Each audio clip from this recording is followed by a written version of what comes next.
Hizo reír a generaciones, unió a familias cada sábado por la noche y se convirtió en uno de los rostros más poderosos de la televisión latinoamericana. Pero hoy, con más de 80 años, la vida de Don Francisco no se parece en nada al mundo deslumbrante que una vez dominó. Detrás de las cámaras hay amistades rotas, escándalos, pérdidas dolorosas y un silencio que se hace más fuerte con la edad. Esta es la historia no contada del hombre que lo dio todo por la televisión, y lo que eso le costó. Comencemos. Una infancia trágica entre guerra, exilio e identidad.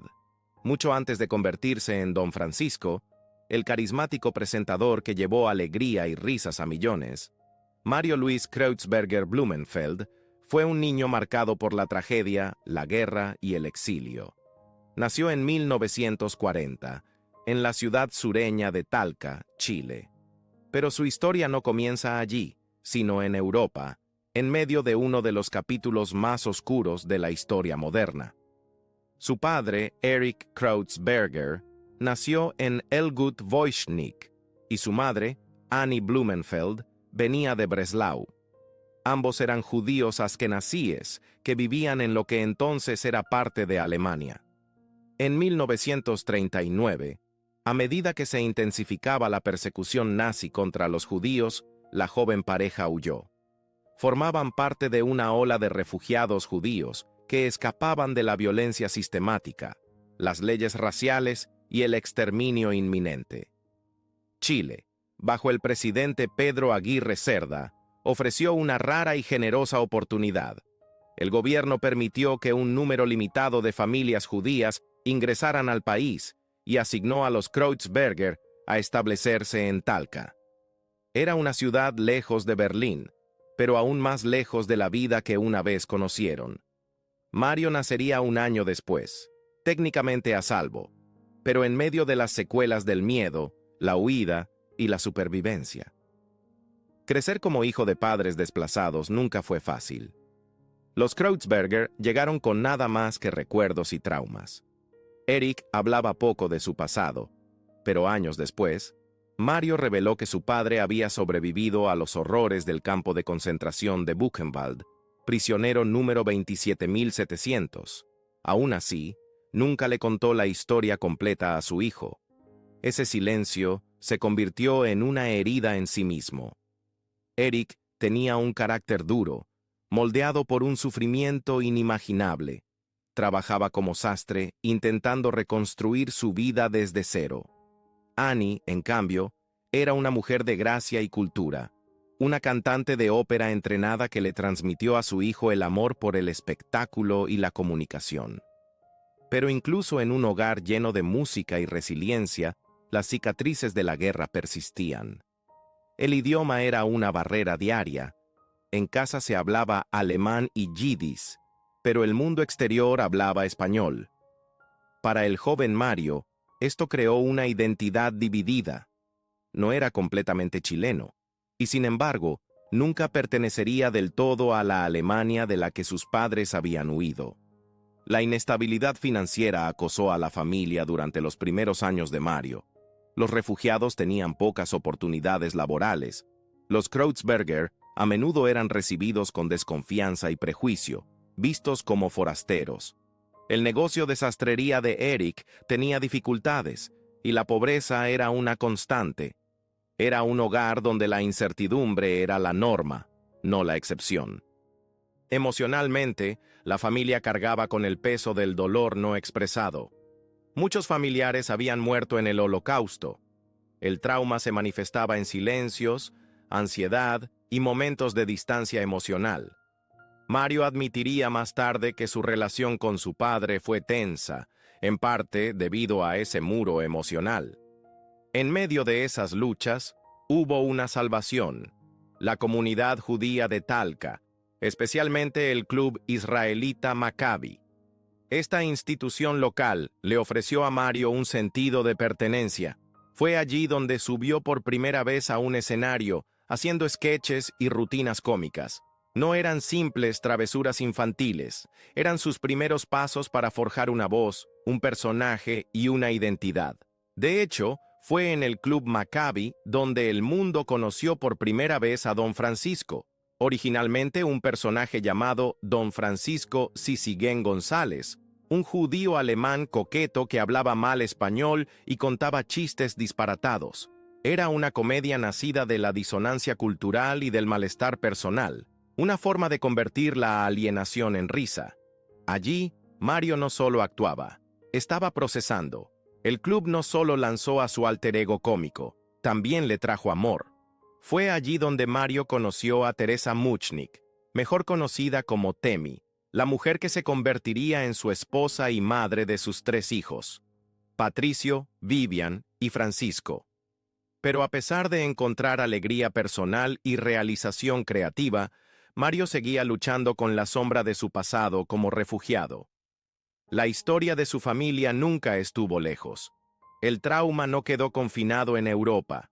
Viajó con ellos, cruzó océanos y se grabó en su vida diaria. A comienzos de sus 20 años, Mario partió a Estados Unidos para estudiar diseño de moda, a pedido de su padre, con la esperanza de que continuara el oficio de la sastrería.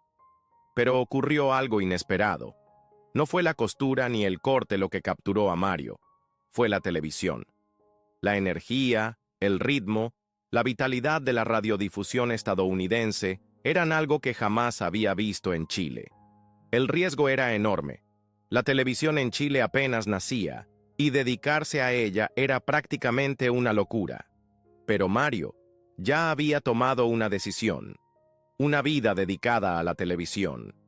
En 1962, Mario esperó durante todo un año frente a la oficina de Eduardo Tironi, el director ejecutivo de Canal 13, con la esperanza de conseguir una reunión.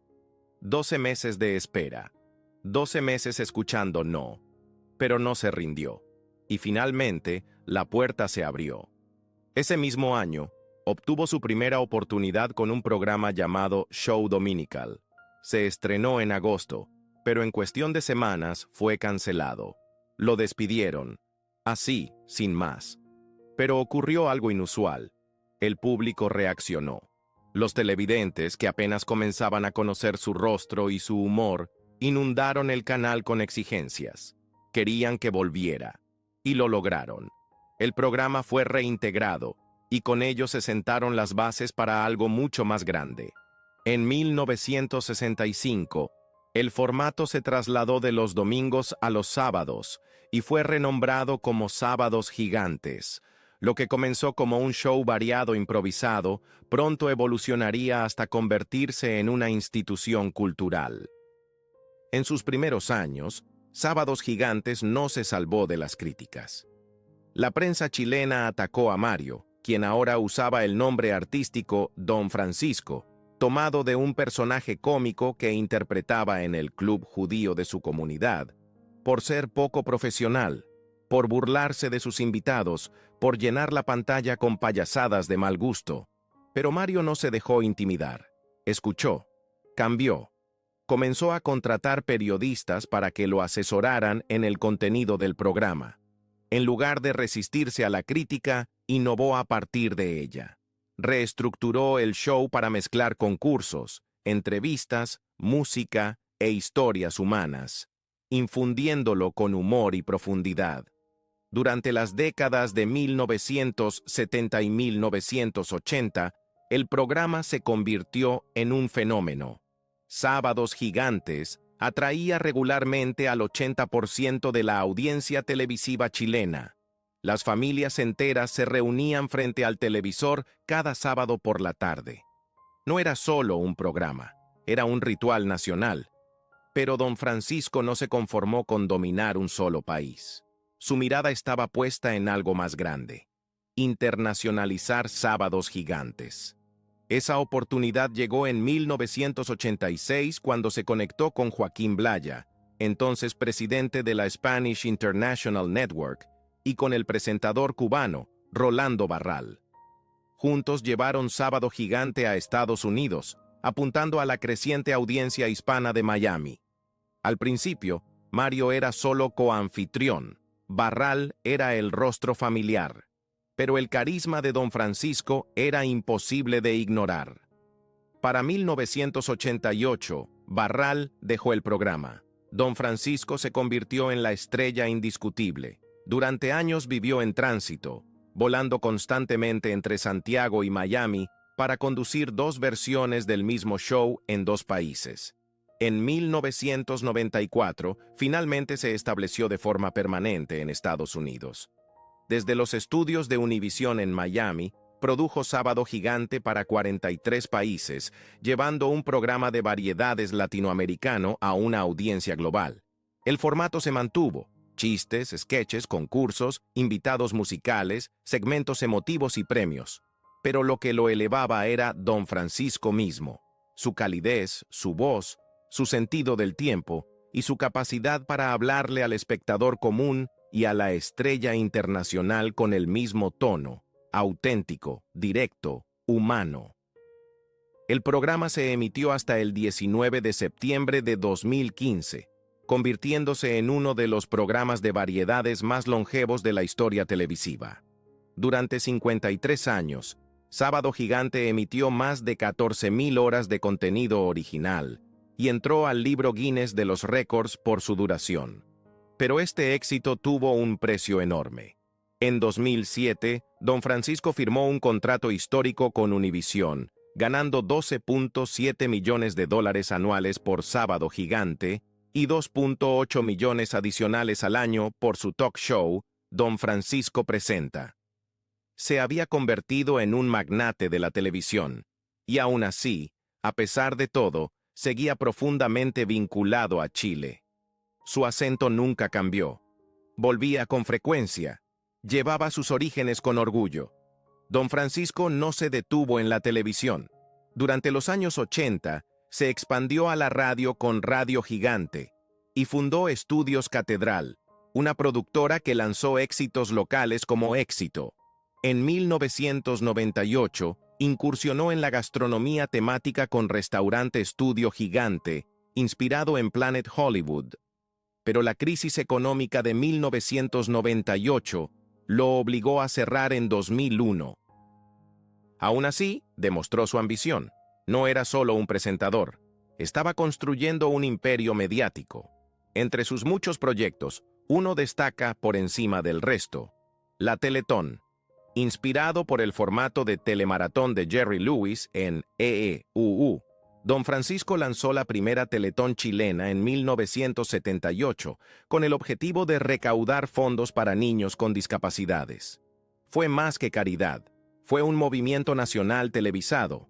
En más de 4 décadas, la Teletón recaudó más de $436 millones, ayudando a construir 14 centros de rehabilitación en todo Chile. Se convirtió en un modelo para otros países latinoamericanos y consolidó a Don Francisco no solo como un ícono de la televisión, sino como un símbolo humanitario de esperanza y solidaridad. Tras el fin de Sábado Gigante, Don Francisco no desapareció. De 2016 a 2018, condujo Don Francisco Te Invita en Telemundo, un programa de entrevistas más íntimo. Regresó brevemente a Canal 13 en Chile con ¿Qué dice el público?, repasando los grandes momentos de su extensa carrera. En 2021, se unió a CNN en español para presentar Don Francisco Reflexiones, un programa de fin de semana con entrevistas, pensamientos y meditaciones sobre la vida. Un lado más introspectivo de un hombre que antes vivía del aplauso y la risa. A lo largo de su vida, Don Francisco ha escrito 3 autobiografías: ¿Quién soy?, Entre la espada y la TV y Con ganas de vivir. No son simples memorias, son confesiones. En ellas, admite inseguridades, agotamiento y sentirse inútil tras retirarse. Algunos días siento que he perdido mi propósito. Mis días son largos. Y aún así, no hay duda de su legado. Ha sido más que un conductor. Ha sido un puente entre culturas, generaciones y continentes. Un hombre nacido del exilio que encontró pertenencia en cada hogar que sintonizó su programa. El escándalo detrás de la sonrisa. Durante décadas, Don Francisco fue el rostro inquebrantable de la televisión latinoamericana. Pero detrás de las risas, los aplausos y los premios brillantes, existía una realidad más oscura y compleja, una que, con el tiempo, ya no pudo ser ignorada. A medida que Sábado Gigante alcanzaba niveles históricos de popularidad, un número creciente de colaboradores y artistas comenzó a alzar la voz, no sobre el éxito del programa, sino sobre lo que, según ellos, ocurría tras bambalinas. Colegas de toda la vida como Pepe Yeruba, Nancy Guerrero y el Chacal de la Trompeta se alejaron del programa con el corazón pesado y palabras amargas. Las fracturas, antes ocultas por las luces del escenario, comenzaron a hacerse visibles. Nancy Guerrero, modelo y artista que se había vuelto un rostro familiar del programa, reveló un comportamiento inquietante por parte del propio Don Francisco. Me perseguía. Cuando me negué, me vetaron, afirmó, describiendo un patrón de acoso que presuntamente derivó en represalias profesionales. La modelo mexicana Ana Isabel Gómez fue aún más lejos. En 1994 presentó una demanda en Florida, acusando a Don Francisco de acoso sexual y extorsión durante su participación en Sábado Gigante. Según los documentos judiciales, alegó que la conducta inapropiada fue reiterada y que fue despedida de Univisión tras rechazar sus avances.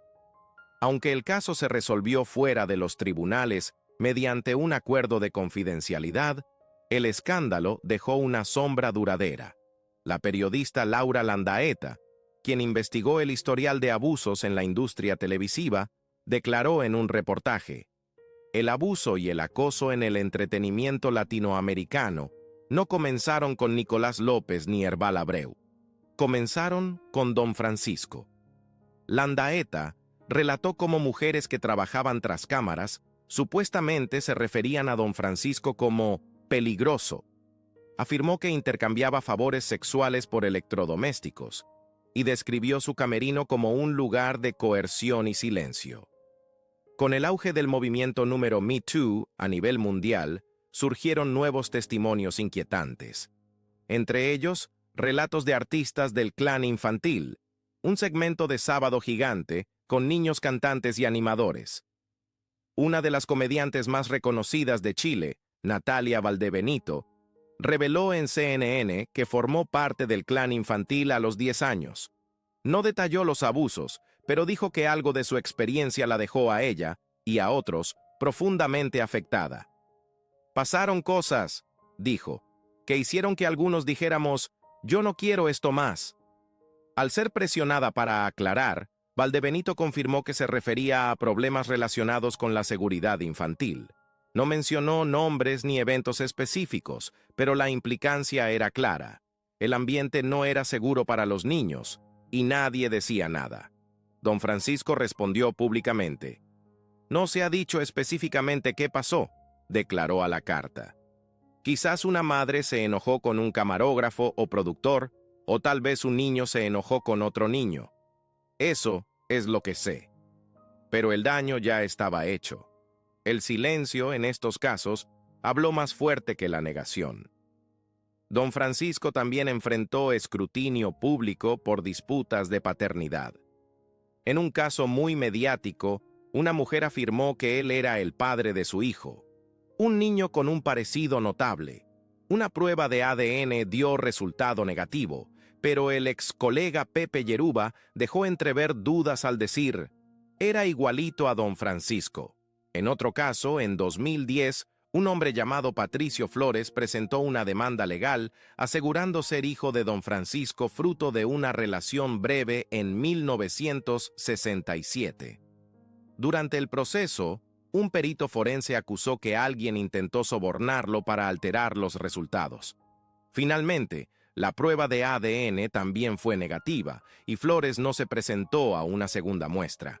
Pero el episodio dejó un sabor amargo. Durante el reinado de Sábado Gigante, la objetivación de la mujer fue parte constante del guión. Críticos señalaron cómo las invitadas eran flirteadas, sexualizadas o reducidas a objetos de comedia. Para muchos, el machismo de Don Francisco iba más allá de lo cultural. Era performático, excesivo y, en ocasiones, perturbador. Durante años, su conducta fue tolerada, incluso celebrada. Era, después de todo, un producto de su época. Pero eso no justifica décadas de comentarios inapropiados, sketches sexualmente sugestivos y favoritismo basado en la apariencia. Don Francisco estuvo casado durante décadas con Teresa Rosenblum, conocida como Temi. Su matrimonio parecía sólido en la superficie, y Temi era frecuentemente descrita como el pilar silencioso detrás del éxito público de su esposo. Pero a puerta cerrada, los rumores de infidelidad lo persiguieron durante gran parte de su carrera. Algunos se susurraban en los pasillos del estudio, otros circulaban abiertamente en la prensa y entre ex colaboradores. La periodista Laura Landaeta, quien investigó en profundidad el lado más oscuro de su trayectoria, afirmó que don Francisco mantuvo una relación romántica secreta durante 25 años con la reconocida comediante Gloria Benavides. Aunque Benavides negó rotundamente estas acusaciones, asegurando que su vínculo se basaba en años de respeto profesional y amistad, Landaeta se mantuvo firme en su versión, sugiriendo que la relación era mucho más íntima de lo que ambas partes estaban dispuestas a admitir públicamente. La modelo y presentadora de televisión Sisi Fleitas también fue frecuentemente relacionada con él. Surgieron alegaciones de que era una de las favoritas de don Francisco, presuntamente recibiendo trato especial y ventajas profesionales a cambio de favores personales. Estas acusaciones fueron respaldadas por otras exintegrantes del programa, incluida la actriz Victoria del Rosal, quien insinuó que el ascenso de Fleitas dentro de Sábado Gigante fue inusualmente rápido y estrechamente vinculado a los intereses personales del conductor. Aunque ninguna de estas acusaciones fue probada legalmente, todas contribuyeron a una percepción persistente de que don Francisco difuminaba las fronteras entre sus relaciones personales y su poder profesional, proyectando una sombra sobre un legado televisivo que, por lo demás, fue legendario. Aunque don Francisco siempre mantuvo una imagen de neutralidad política, su rol durante la dictadura de Pinochet en Chile sigue siendo motivo de controversia. Críticos lo acusan de colaborar pasivamente con el régimen. Mientras otras celebridades se convirtieron en símbolos de resistencia o propaganda, don Francisco permaneció en el medio, visible, pero callado. Filmó Sábados Gigantes desde la residencia del presidente depuesto poco después del golpe de 1973. Luego, fue la cara visible de AFP Provida, un producto clave de la reforma previsional impulsada durante el neoliberalismo pinochetista. Para algunos, simplemente intentaba sobrevivir en una era peligrosa. Para otros, legitimaba el sistema que silenciaba y hacía desaparecer a artistas e intelectuales. Don Francisco ha negado cualquier afiliación política. «No tengo disciplina política», dijo una vez. «Me gusta hablar de política, pero nunca lo hago en público. No quiero dividir a la gente». Pero eso no ha detenido a críticos como Francisco de la Maza, Alejandra Matus y Mario Amorós, quienes cuestionan su silencio e influencia. Incluso su relato sobre la experiencia de su padre en el Holocausto generó debate. En entrevistas anteriores, don Francisco afirmó que su padre escapó de Majdanek, pero la cronología no cuadraba. Investigaciones posteriores aclararon que Erich Kreutzberger estuvo prisionero en Buchenwald, no en Majdanek. Don Francisco admitió que la confusión se debía al silencio de su padre sobre su pasado. Un silencio que, una vez más, moldeó su narrativa. Muchos artistas chilenos que alcanzaron la fama en Sábado Gigante terminaron sintiéndose abandonados o marginados. Figuras como Mandolino, Palmenia Pizarro y Roberto Viking Valdés acusaron a don Francisco de deslealtad o comentarios que perjudicaron sus carreras. El ventrílocuo Wilde dijo que don Francisco arruinó su reputación de forma irreversible. Y Pepe Yeruba, quien fue su mano derecha durante años, ni siquiera fue invitado al aniversario número 50 del programa, a pesar de 12 años de servicio. En 2022, don Francisco se retiró oficialmente del ojo público, aunque sigue apoyando la Teletón de forma limitada. Su legado es profundamente divisivo. Para millones, sigue siendo el padre de la televisión en español. Para otros, representa una era de poder sin control, sexismo y silencio. En sus propias palabras, si no hiciste algo, enfréntalo. Si lo hiciste, acéptalo. Pero para muchos ex colaboradores, concursantes y críticos, ese enfrentamiento nunca llegó. Y para quienes cargan con traumas de lo vivido tras cámaras, aceptar no es suficiente. Ahora, con más de 80 años, don Francisco vive lejos de los reflectores que alguna vez lo definieron. Detrás de la sonrisa, hubo una vida llena de controversias, arrepentimientos y verdades incómodas. Hizo historia. ¿Pero a qué precio? ¿Crees que el legado de don Francisco aún se mantiene fuerte? ¿O se ha revelado demasiado como para verlo de la misma forma? Cuéntanos en los comentarios. Y si esta historia te hizo reflexionar, no olvides darle like y suscribirte.